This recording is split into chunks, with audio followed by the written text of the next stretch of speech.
people waking up to everything. Go Brandon, but we all know what the saying means. Let's go Brandon. Let's go Brandon. You know what they saying, ho? So you get red pilled by a friend. How was this, like a longtime friend or someone you just ran into randomly? How did that discussion unfold? Was it at a backyard picnic? I don't know. You just over at his house doing music. How did that happen? 4th of July, you said. Yeah, 4th of July. He's a good friend of mine. His name is Mike. And I went over to his house and we had this little party and stuff. My son was there. We was all kicking it and stuff like that. And we just got into conversation of politics. Like, go ahead and tell you something about Trump real quick. And you know, he's been trying to, you know, talk about politics actually for some time, but I always ignored him. And I was like, I don't want to hear that right now. I don't want to hear nothing about Trump. He's racist. And then he was like, he's what? Racist? He's like, come on, sit down. Let me talk to you. And he started talking about everything that he's done for the country, the lowest unemployment rate, you know, bringing the manufacturers back to the country, and you know, everything he's done for the Black community, and all the stuff that they were talking about were, you know, bashing him because he was going against, you know, the elites basically. And so we had this little deep conversation going down the rabbit hole, and I was interested. I was like, it made me want to do my own research. I'm like, let me figure this out. You know what I mean? And when I did and just kept looking forward into it, man, I was like, whoa, like, it's not what I thought. You know what I mean? I'm like, maybe I can uplift people with my music. Maybe I can make something happen. And that's pretty much how it started. It seems to me, Loza, that a lot of rappers, a lot of entertainers know what you know, but they've made it to such an elite and comfortable level, they're not willing to say what you're willing to say. Is that you're in the rap world, you're out in California. Is that your experience, that a lot of people agree with you, but maybe feel like they have too much to lose by speaking out and saying what they really think?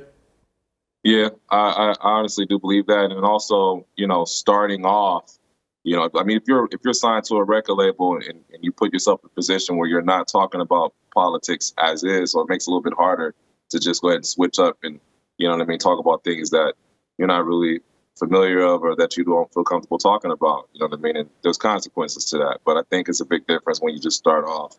You know what I mean? Like, this is, you know what I mean? Like, this is something that I know and I'm comfortable with, and it kind of makes a difference. Because, I mean, I've been rapping for 20 years, but I've been signed to no label or anything like that.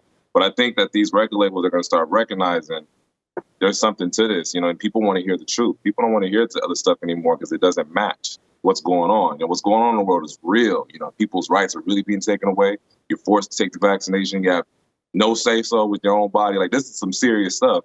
And I think this is the first time that politics have affected people's lives, literally. We had Obama in office, and he didn't do anything, but we didn't really feel the effects like how we're feeling it right now. Like, you ain't got to be in the politics to really feel what's going on. So I think that makes a huge difference, too. So you go from being a hardcore liberal and thinking Trump's the devil and a racist, and now you think that Joe Biden is a racist? He called us super predators. He was part of the crime bill in 1994. You know, he's damaged our supply chain. He withdrew our troops in Afghanistan and caused all kind of mayhem, food shortages, gas prices going up, and everything that America stands on, he just destroys. He's taking the legs off America, and America's falling as we speak. And yeah, it's absolutely crazy. But the thing is, you know, as far as Trump isn't the only one that was being bashed. You know what I mean, on media for doing something positive for the community. As other celebrities that went through the same thing, and it's just, you know, I think that helped me too. You know what I mean? Like, you know, and anybody that goes with the narrative, they're just completely covered. They're protected. You know, they do no wrong no matter what. You know what I mean? But as soon as you go against that, there's consequences behind that. So, yeah, and Biden's definitely racist for sure.